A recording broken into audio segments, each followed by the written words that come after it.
Can you make a conjecture in general? So let's make a conjecture. Conjecture. What are you learning? What type of matrix is this? Diagonal matrix whose main diagonal entries are non-zero. So note, if, I don't know, D is an element of Rn by n with dii not equal to 0 for all I in n, then what's the conjecture that you would make? If you have a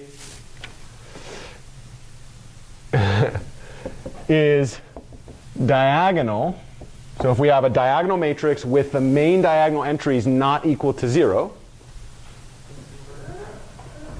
yeah, well, let's think about what that looks like. D11, 0, all the way down here, right? 0, D22, dnn is invertible with what? What would D inverse be if I had a diagonal matrix? Yeah, let's say D11 inverse, right? D22 inverse all the way down to, how do I know that I can take the inverses of those individual scalars? What's the one assumption that I would need there? They're non-zero. How do I know that's true? Yeah, it's part of our assumption, right? How would I know? So the whole claim here is we've just made a really, really big observation. The whole claim that we're making is we're searching for these matrices that when you multiply on one side, you can get back to the identity, right?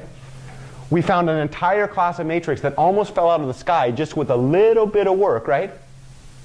With a little bit of work, we saw that if you had a diagonal matrix and the diagonal elements were non-zero, what was true?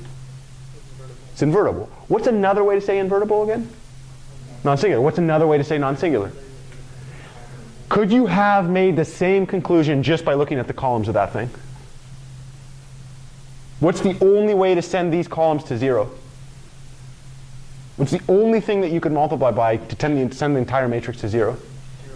Zero vector. Because the moment, if these are all non-zero, and I hit one of those columns with a non-zero scalar, what's going to happen?